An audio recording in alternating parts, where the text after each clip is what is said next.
La profecía que vamos a ver hoy se encuentra en el libro de Zacarías, capítulo 9, versículo 9, que dice así: Alégrate mucho, hija de Sión, da voces de júbilo, hija de Jerusalén. He aquí tu rey vendrá a ti, justo y salvador, humilde, sobre su... ¿Se ha vuelto a poner la grabación?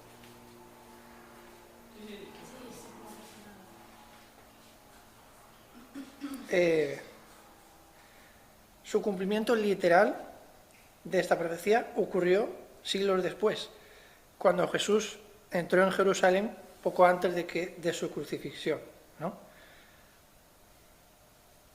Bien, Zacarías, esta profecía, pues llama a Jerusalén a regocijarse por la llegada de su rey.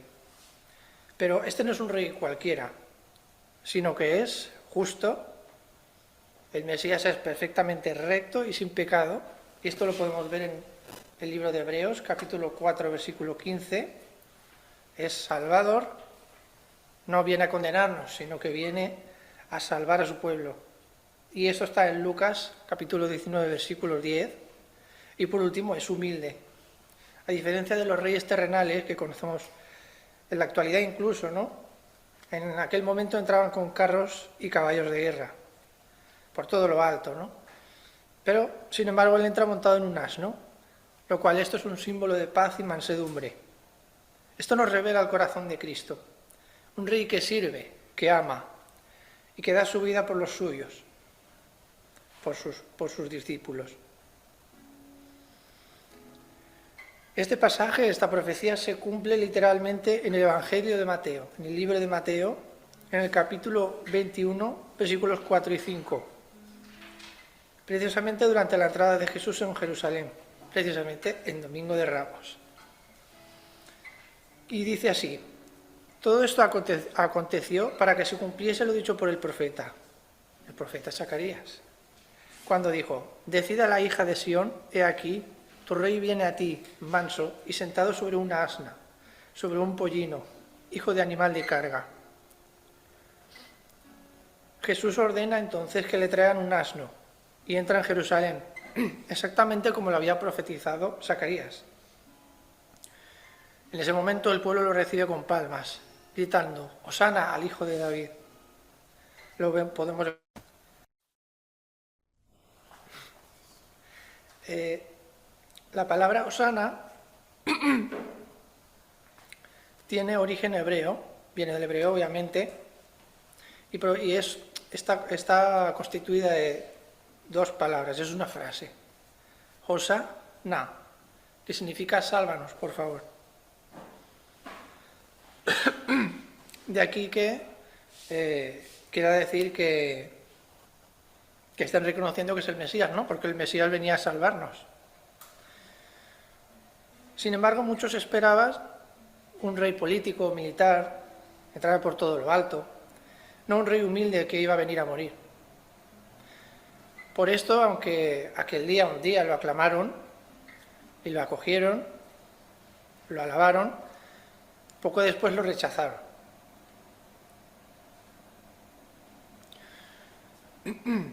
La entrada de Jesús en Jerusalén fue una escena de celebración, pero sin embargo también una revelación profunda del carácter del Mesías. Él no vino a imponer poder, como vemos en todo este contexto, ¿no?, de la profecía, como ocurrió, sino a ofrecer paz. Nuestro rey ha venido, pero ¿cómo lo recibes tú, no? Zacarías lo anunció y Jesús lo cumplió más tarde.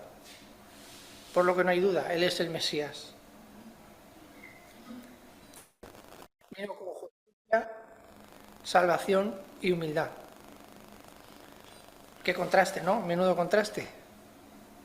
Que el creador del universo entra montado en un asno para mostrar que el verdadero poder está en el amor y no en la violencia. Como veíamos antes, el pueblo gritaba Hosana, pero muchos en realidad no entendían realmente quién era Jesús. Hoy también pasa eso. Muchos solo reconocen a Jesús de palabra, como hacían esta gente, ¿no?, al recibirle. Pero no le estaban entregando su trono, el trono de su corazón. Él sigue viniendo hoy con humildad, tocando a la puerta de tu vida y te dice: he aquí, yo estoy a la puerta y llamo. Como vemos en el Apocalipsis, en el capítulo 3, versículo 20, justo dice eso. Jesús, como vemos, no entró en Jerusalén para ser coronado con oro, sino con espinas. Su misión era ir a la cruz para darnos vida, para salvarnos. Él es el Rey que muere por su pueblo y luego resucita para dar vida eterna a todos los que creen en Él.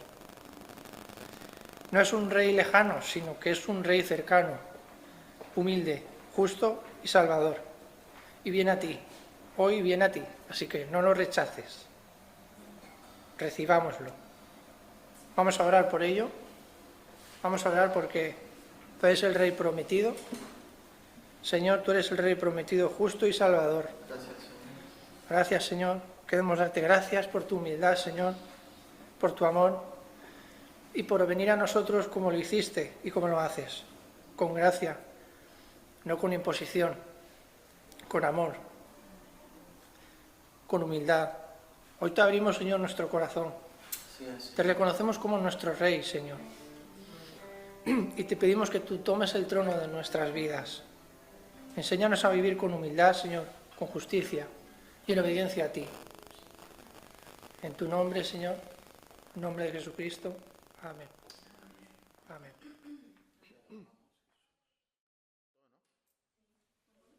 Amén, gloria a Dios. Vamos a prepararnos para la palabra. Y hoy he traído pues una palabra que le he titulado Tierra Fértil. Tierra Fértil, ¿no? Entonces vamos a irnos a nuestras Biblias, vamos a abrir nuestras Biblias, por favor, en el Evangelio según San Mateo, en el capítulo 13. Ah, mira. Increíble. Vi el 13 allí, ¿no? Evangelio según San Mateo, capítulo 13. Vamos a leer del versículo 3 al versículo 9.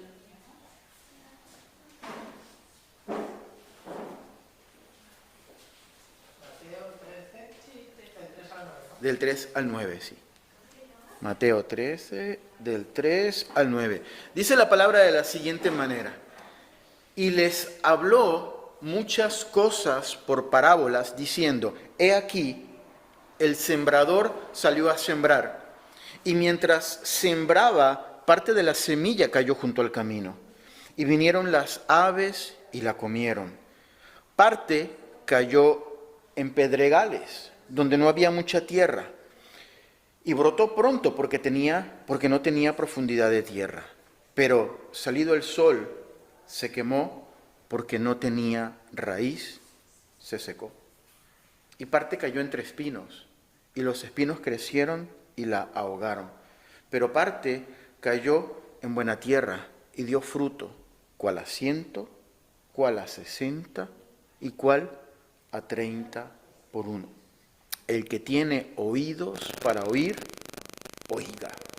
Señor, gracias te damos por tu palabra maravillosa, preciosa. Habla a nuestro corazón, háblanos a nosotros, Señor. Edifícanos a través de tu palabra tan buena, tan grande, que nunca regresa a ti vacía, sino que hace lo que tú has dispuesto en tu corazón que haga en el corazón de cada uno de nosotros. Te damos gracias, Señor, por tu palabra, Señor. Bueno, hermanos, hemos leído la famosa historia, ¿no?, de los evangelios, conocida como la parábola del sembrador. La parábola del sembrador, ¿no? Y pues lo que nos habla es de una parábola, ¿no?, de una historia que cuenta el Señor Jesús, en donde un hombre sale a sembrar y va esparciendo la semilla, ¿no? Nos podemos imaginar mentalmente pues al hombre con su saquito de semillas y yendo pues y esparciendo la semilla por el terreno que la consideraba, ¿no? Y dice la palabra que algunas de las semillas que tiraba, ¿no?, cayeron en el camino. Otras semillas cayeron entre las piedras, otras entre los espinos, había unas plantas con espinos, y otras en tierra buena, ¿no?, en tierra fértil, ¿no? Y esta última fue la que germinó bien, fue la que creció y dio fruto. Y en el versículo 3 dice Jesús que les habló muchas cosas por parábolas. ¿A quién les habló? Pues a la gente que se había reunido a escuchar la palabra de Jesús, lo que Jesús quería hablar. Dice el versículo 1, si nos vamos un poquito antes, aquel día salió Jesús de la casa y se sentó junto al mar. Y se le juntó mucha gente. Entonces, imagínate, estaba Jesús allí, se sentó allí al ladito de la playa, no sé si en una piedra, no sé si en una sillita que tendría o algo, o en la tierra, y empezó a llegar la gente, ¿no? Y empezó a llegar la gente como con ganas de ¿qué? De escuchar alguna enseñanza. Jesús se dio cuenta de eso. ¿Y qué hizo? Versículo 2. Se le juntó mucha gente y entrando él en la barca se sentó y toda la gente estaba en la playa. Pues toda la gente, Jesús dijo, pues voy a hablarle a esta gente y me voy a poner en una posición un poquito más alta para que la gente me vea y me escuche. Y tuvo la idea de irse, estaba ahí en la orilla de la playa y seguramente pues habían algunas barcas de pesca, se va. Se sube en una de las barcas y toda la gente pues se acerca a la playa y era como Jesús el predicador, ¿no? Como si yo estuviese aquí en una barca y todos vosotros estáis allí en la orilla de la playa, ¿no? Y les cuenta pues la parábola que acabamos de leer y cuando el relato termina, los discípulos tenían algo en su corazón, no pueden contenerse. Y le hace la siguiente pregunta al Señor Jesús, versículo 10. Entonces, acercándose los discípulos, le dijeron, ¿por qué les hablas en parábolas? ¿Qué son parábolas? Las parábolas en realidad era una manera de enseñar, porque era un modo de enseñar que era corriente en esa época, que lo utilizaban los maestros, y era muy provechoso. ¿Por qué era provechoso? Porque es un recurso pedagógico, ¿no? Y la parábola no es exactamente una ilustración de lo que se está enseñando. Realmente, o una historia, yo puedo en algún momento durante la predicación contar una historia o una ilustración que me ayude a apoyar lo que yo estoy diciendo, ¿no? O que ayude, a veces las historias son un poquito graciosas y eso, entonces eso calan un poquito en nosotros y por asociación hacemos que esa historia o entendamos mejor lo que queremos decir o lo recordemos con mayor facilidad. Me acuerdo de lo que contó Rocco que le ocurrió y tal. ¿Y a qué venía eso? Pues a lo que él estaba explicando de tal y tal y tal y tal. Pero la parábola en realidad no era una historia para apoyar o reforzar lo que quería decir el Señor Jesús.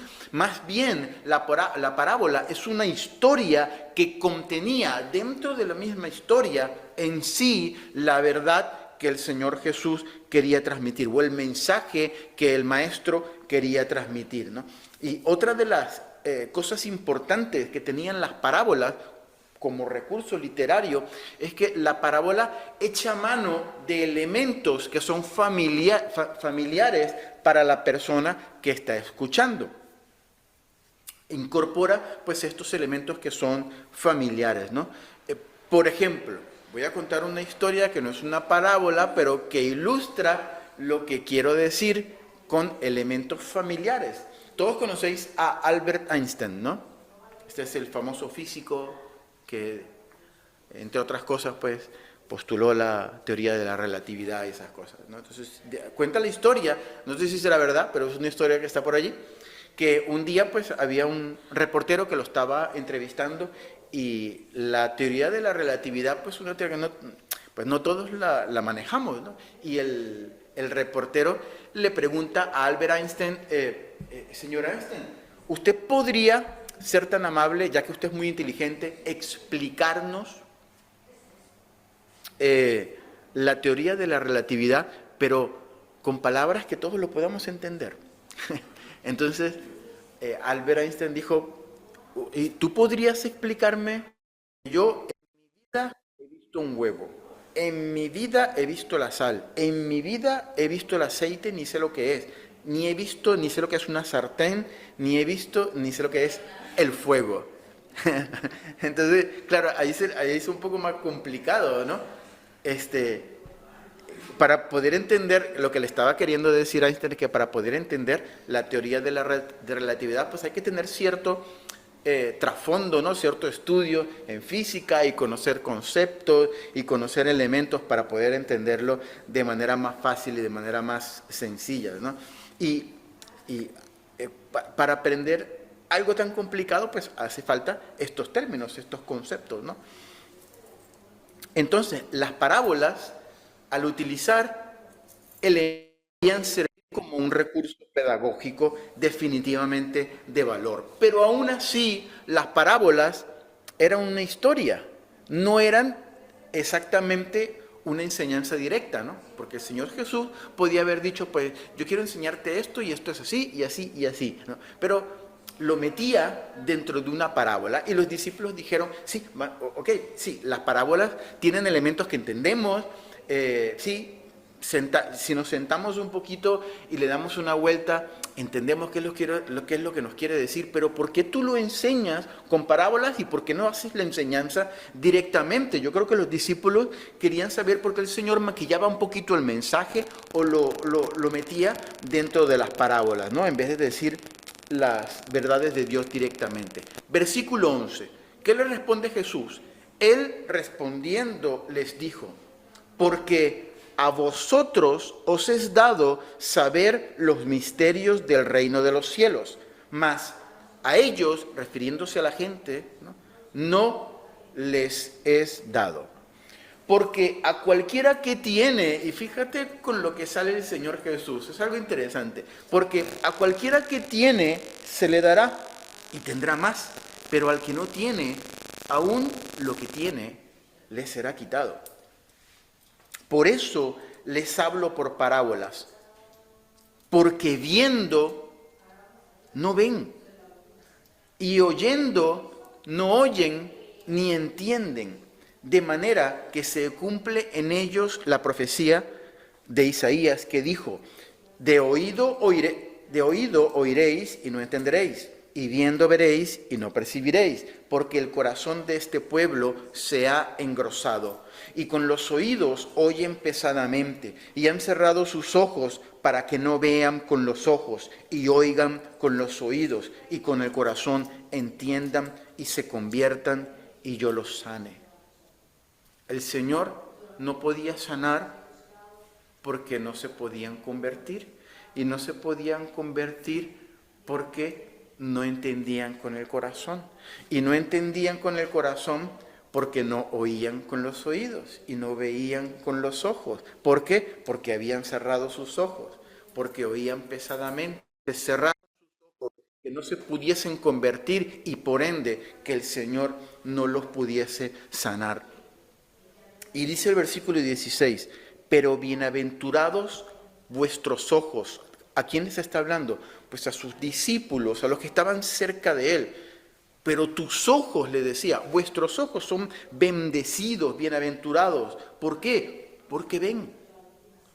Y vuestros oídos, porque oyen. Versículo 17, porque de cierto os digo que muchos profetas y justos desearon ver lo que veis y no lo vieron, y oír lo que oís y no lo oyeron. En realidad, lo que está diciéndole Jesús es, las cosas de Dios son muy fáciles de entender para aquellos que ponen toda su disposición y todo su deseo en aprenderlas. Por otro lado, difíciles y oscuras para aquellos que voluntariamente ignoran las cosas divinas. Es lo que dice en el versículo 15, ¿no? El corazón de este pueblo se ha engrosado, o sea, se ha puesto duro, se ha puesto con callo, se ha puesto grande, pero no grande abiertan y yo los sane.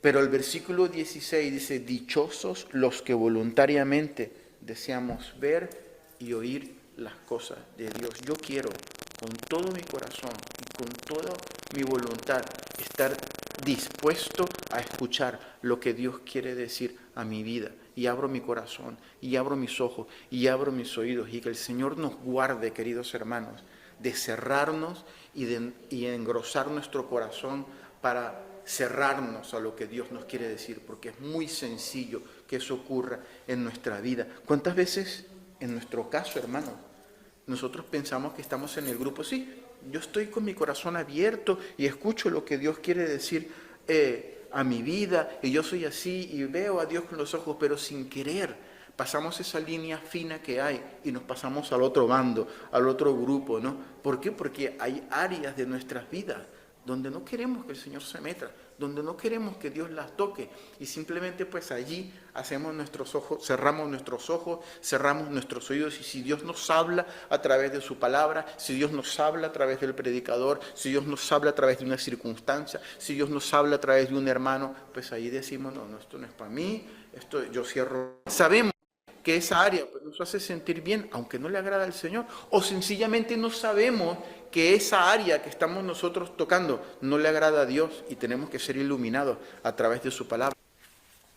El Señor sabe, muchas veces, lo bonito de esto es que el Señor hablaba a mi corazón y me decía, muchas veces Dios sabe que no puede decir las cosas directamente, porque como tenemos el corazón embotado, a veces hay momentos donde cerramos nuestros ojos y cerramos nuestros oídos a lo que Dios nos quiere decir, que sencillamente no puede decir las cosas directamente porque no las entendemos. Y el Señor utiliza parábolas espirituales, utiliza elementos que son equivalentes a las ayudas pedagógicas, como puede ser una parábola, y entonces mete, incrusta, incorpora la verdad que Dios nos quiere dar a conocer a nosotros en un lenguaje que lo podamos entender. ¿Cómo muchas veces cuando tenemos los ojos cerrados o el corazón cerrado o los oídos cerrados, qué utiliza el Señor para que podamos entender lo que Dios quiere decirnos o lo que Dios quiere hacer en nuestras vidas? ¿Qué lenguaje utiliza el Señor? Muchas veces, hermanos, son las pruebas, las dificultades, los desiertos, las enfermedades, porque saben que en ese momento nosotros deponemos muchas veces nuestro orgullo, abrimos nuestros oídos y nos rendimos delante de Dios. Y llegamos a una situación o a un punto o a un momento en donde decimos, Señor, ¿qué quieres tú conmigo? Y es allí cuando nos disponemos a escuchar verdaderamente lo que Dios quiere decir, porque de lo contrario muchas veces no escuchamos lo que Dios quiere decir a nuestras vidas. De la misma manera hace el Señor Jesucristo con esas parábolas espirituales o con esos elementos que Dios utiliza para ayudarnos a entender sus verdades, su palabra, lo que Dios quiere que nosotros aprendamos, ¿no? Jesús, de la misma manera, continúa explicando la parábola, lo que está diciendo, ¿no? Y Jesús dice que que Dios aumenta los recursos, aumenta los dones, aumenta los talentos a los que los usan para el provecho del reino. Y a los que no, se los quita, los retira. Y esto es algo, hermanos, que yo he experimentado en mi vida. Si Dios me da algo a mí, yo tengo que darlo. Si Dios pone un don, pone un talento, pone algo en mi corazón, hay que darlo, hay que usarlo en la iglesia, hay que darlo a la familia. Si Dios pone una palabra o algún talento, algo que Dios pone en tu corazón, no te lo quedes para ti, porque si no, el Señor dice, este no lo está utilizando y te lo quita, no sirves para nada en él. Pero cuando nosotros sembramos ese don, ese talento y lo hacemos en medio de la iglesia, hermano, te lo aseguro que el Señor lo multiplica, lo perfecciona, lo hace grande. Yo recuerdo que el Señor ponía cosas en mi vida cuando yo estaba en la iglesia en Venezuela. Y cuando yo lo practicaba eso, lo daba y lo hacía, el Señor bendecía y lo multiplicaba. Y cuando yo dejaba de hacerlo, por alguna razón, a veces yo compartía la palabra, por ejemplo, en los grupos de jóvenes y eso, y cuando pasaba mucho tiempo sin hacerlo, y yo quería hacerlo otra vez, me daba cuenta que no era lo mismo, porque era algo que no había sembrado, era algo que no había cosechado, era algo que no había practicado, y era algo que que el Señor no había bendecido, multiplicando ese don y esos talentos. Y Dios quiere que nosotros como iglesia utilicemos esos dones, utilicemos esos talentos y esos recursos que Él nos ha dado en la iglesia, con nuestros hermanos, con las personas allegadas a nosotros, y Él nos dará más, más y más. Es un principio de la multiplicación basado en una promesa divina, queridos hermanos. Hace tiempo leí yo un libro, no hace muchos años, que se llama El Principio de Peter. No sé si alguno lo conoce. El Principio de Peter es un libro que tiene cierta fama en las organizaciones, en las multinacionales, en las empresas, porque lo que dice el principio, Peter fue uno que escribió un postulado, unos libros, en donde básicamente lo que él dice es, una persona tiene ciertas capacidades en una empresa, porque es un libro de empresarial, cierta competencia, por lo general no hace bien su trabajo y pues falla pues, al hacer su trabajo, ¿no? Pero Dios dice algo contrario al principio de Peter, ¿no? Dice que si ponemos a disposición del reino nuestros recursos, nuestros talentos, nuestros dones, cuando Dios vea nuestra disposición de poner todo eso, lo va a multiplicar. O sea, no nos vamos a quedar estancados, no va a decir, pues hasta aquí llegó el hermano, no. El Señor va a añadir bendición a la bendición y lo va a multiplicar sin límites de incompetencia, sin restricciones de la lógica humana. Esto no es un principio que está escrito por el hombre, por un tal Peter. Esto es una promesa del Creador de los cielos y de la tierra. Y te invito a que tú lo pruebes que funciona, hermanos, porque lo dice el Señor. Mateo capítulo 13, versículo 12. Porque a cualquiera que tiene, se le dará y tendrá más. Pero el que no tiene, aún lo que tiene, le será quitado. Ay, Señor, guárdanos de que tú nos quites, si tenemos poquito, lo poquito que tenemos. Al contrario, eso poquito vamos a sembrarlo en el reino del Señor y Dios multiplicará. ¿Qué estamos esperando, hermanos, para poner todos nuestros recursos y nuestros talentos a disposición del Señor? Y enseguida, lo que hace el Señor Jesús cuando termina de comentarle esto a sus discípulos, después de haber comentado la parábola del sembrador, es explicar la parábola del sembrador. ¿Tú quieres que te la explique? Pues te la explico, dice el Señor Jesús. ¿Quién es el sembrador? Pues el sembrador es Jesús o el predicador que predica el evangelio de Jesús. Entonces, eso es lo que significa la parábola. El que va a sembrar es el que va predicando la semilla, que es la palabra del Señor. ¿Qué es la semilla? La palabra de Dios predicada. Y los 4 escenarios que el Señor plantea en la semilla, uno cae cerca del camino, otro cae en pedregales, otro cae entre espinas y otra parte de la semilla cae en tierra buena, en tierra fértil y da mucho fruto. Pues son los corazones, son las vidas de aquellas personas que escuchan la palabra del Señor. Versículo 18. Oíd pues vosotros la parábola del sembrador. Esto es lo que significa, les dice Jesús. Mira, te las voy a explicar, te las voy a poner en bandejita de plata. Versículo 19. Cuando alguno oye la palabra del reino y no la entiende, viene el malo y arrebata lo que fue sembrado en su corazón. Este es el que fue sembrado junto al camino. O sea, este es el primer escenario, el 1. El que escucha la palabra, no la entiende, entonces viene el malo y arrebata lo que fue sembrado en su corazón. El segundo escenario lo vemos a partir del versículo 20. Y el que fue sembrado en pedregales, este es el que oye la palabra y al momento la recibe con gozo. Pero no tiene raíz en sí, sino que es de corta duración, pues al venir la aflicción o la persecución por causa de la palabra, luego tropieza. Tercer escenario, el que fue sembrado entre espinos, la palabra que cayó entre las plantas que tienen espinas. este es el que oye la palabra, pero el afán de este siglo y el engaño de las riquezas ahogan la palabra y se hace infructuosa, no da fruto, no crece, ¿no?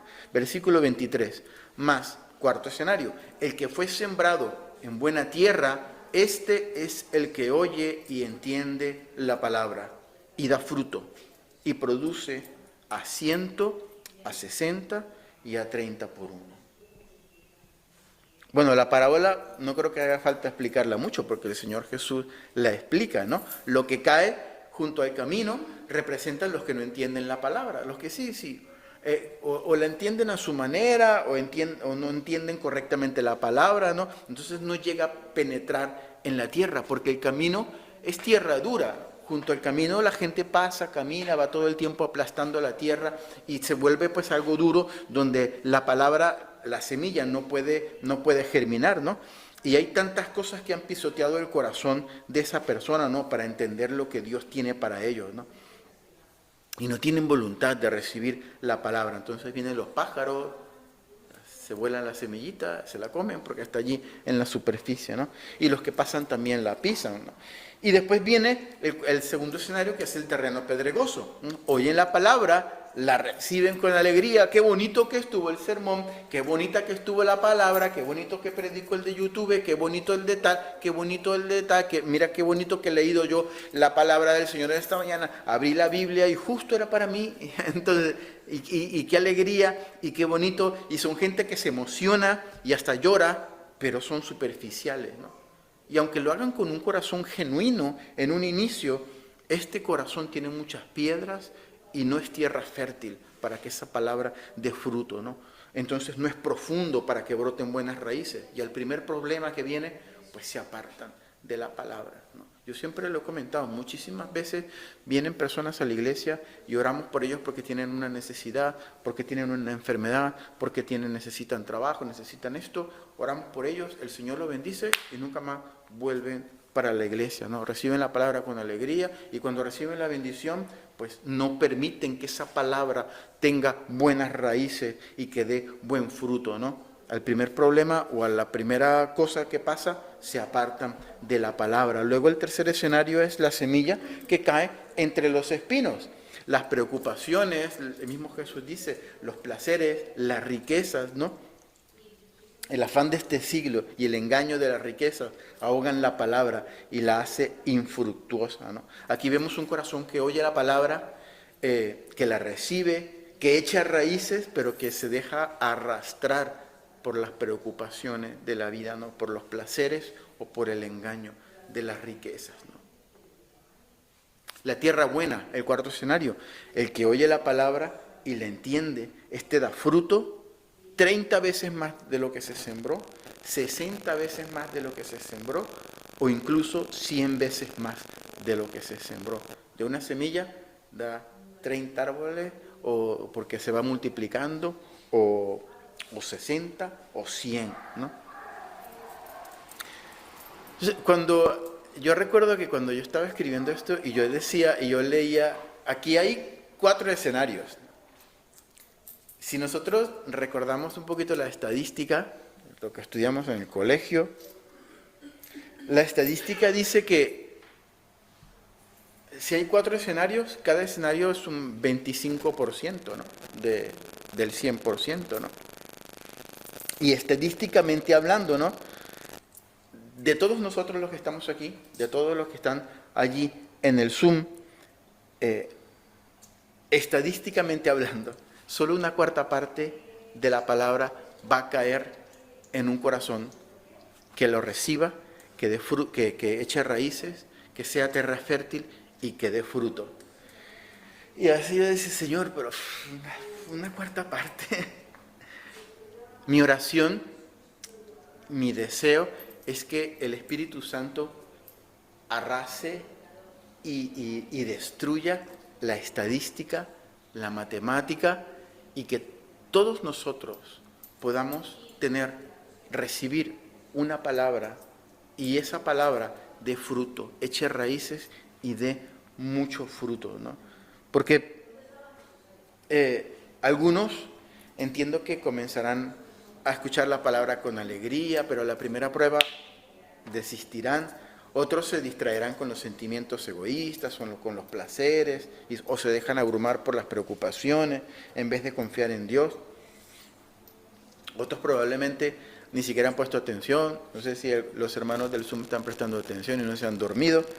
Pero bueno, mi oración es, hermanos, que en esta iglesia la gracia del Señor y su Espíritu Santo pase por encima de la estadística y de las matemáticas. Y no solo podamos tener una semilla buena todo el tiempo, sino que todo el tiempo podamos ser nosotros tierra fértil en nuestro corazón. Que nuestro corazón sea tierra fértil para que todo lo que el Señor tenga para nosotros, no cerremos nuestros oídos, no cerremos nuestros ojos. Y aunque sea duro, aunque sea complicado escuchar, no esperar a pasar por parábolas espirituales para que Dios toque nuestro corazón. Amén. Señor, te damos gracias por tu palabra maravillosa. Te pedimos que tú puedas bendecir tu palabra.